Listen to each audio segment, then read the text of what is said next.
बाबा बैजनाथ धाम की कथा। झारखंड के देवघर का बैद्यनाथ धाम द्वादश ज्योतिर्लिंगों में से एक है। इस द्वादश ज्योतिर्लिंग की सबसे बड़ी खासियत यह है कि यह विश्व का इकलौता शिव मंदिर है जहां शिव और शक्ति एक साथ विराजमान हैं। इसीलिए इसे शक्तिपीठ भी कहते हैं। पौराणिक कथाओं में वर्णित है कि यहाँ माता सती का हृदय कटकर गिरा था, इसीलिए इसे हृदय पीठ भी कहते हैं।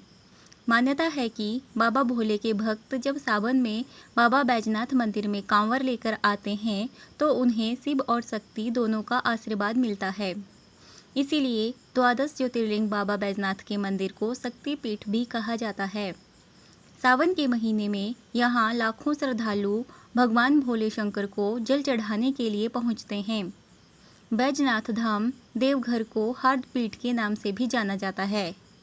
पौराणिक कथाओं के अनुसार राजा दक्ष ने अपने यज्ञ में भगवान शिव को नहीं आमंत्रित किया। यज्ञ के बारे में पता चला तो देवी सती ने भी जाने की बात कही। शिव जी ने कहा कि बिना निमंत्रण कहीं भी जाना उचित नहीं, लेकिन सती जी ने कहा कि पिता के घर जाने के लिए किसी भी निमंत्रण की आवश्यकता नहीं। शिव जी ने उन्हें कई बार समझाया लेकिन वह नहीं मानी और अपने पिता के घर चली गई। लेकिन जब वहां उन्होंने अपने पति भोलेनाथ का घोर अपमान देखा तो सहन नहीं कर पाई और यज्ञ कुंड में प्रवेश कर गई। सती की मृत्यु की सूचना पाकर भगवान शिव अत्यंत क्रोधित हुए और वह माता सती के शव को कंधे पर लेकर तांडव करने लगे। देवताओं की प्रार्थना पर आक्रोशित शिव को शांत करने के लिए श्री हरि अपने सुदर्शन चक्र से सती के मृत शरीर को खंडित करने लगे। सती के अंग जिस जिस स्थान पर गिरे वे स्थान शक्तिपीठ कहलाए। मान्यता है इस स्थान पर देवी सती का हृदय गिरा था। यही वजह है कि इस स्थान को हार्ट पीठ के नाम से भी जाना जाता है।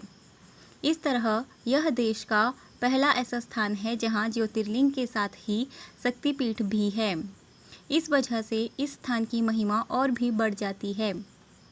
पौराणिक कथा के अनुसार दशानन रावण भगवान शंकर को प्रसन्न करने के लिए हिमालय पर तप कर रहा था। वह एक एक करके अपने सिर काटकर शिवलिंग पर चढ़ा रहा था। 9 सिर चढ़ाने के बाद जब रावण 10वां सिर काटने लगा तो भोलेनाथ ने प्रसन्न होकर उसे दर्शन दिए और उससे वर मांगने को कहा। तब रावण ने कामना लिंग को ही लंका ले जाने का वरदान मांग लिया।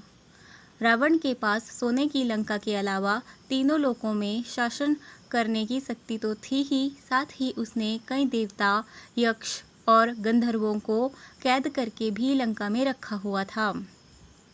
इस वजह से रावण ने ये इच्छा जताई कि भगवान शिव कैलाश को छोड़ लंका में रहें। महादेव ने उसकी इस मनोकामना को पूरा तो किया, पर साथ ही एक शर्त भी रखी। उन्होंने कहा कि अगर तुमने शिवलिंग को रास्ते में कहीं भी रखा तो मैं फिर वहीं रह जाऊंगा और नहीं उठूंगा।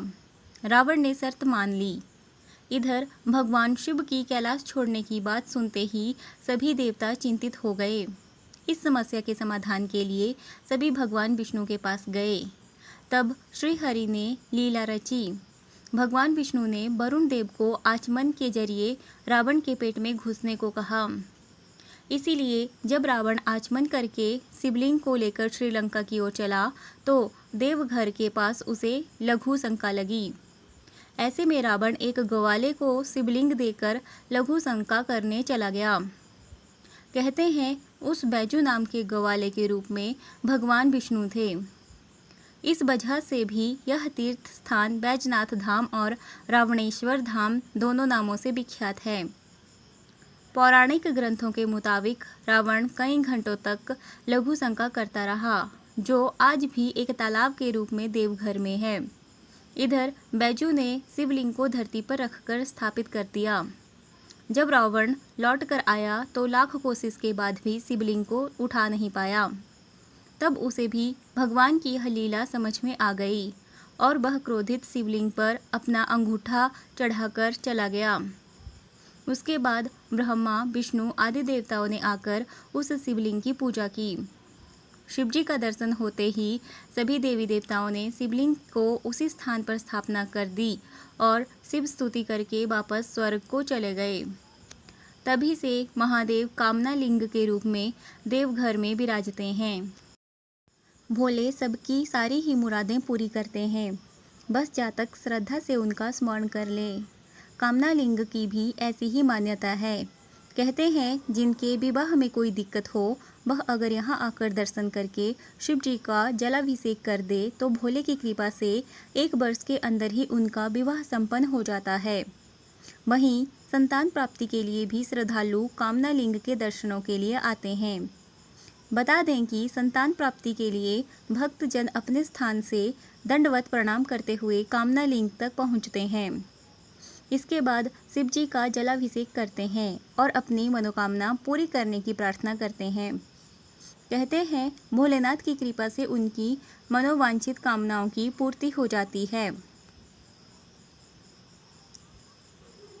यूँ तो सभी शिव मंदिरों के शीर्ष पर त्रिशूल लगा रहता है, लेकिन बैजनाथ धाम परिसर के शिव, पार्वती, लक्ष्मी नारायण व अन्य सभी मंदिरों के शीर्ष पर पंचशूल लगे हैं।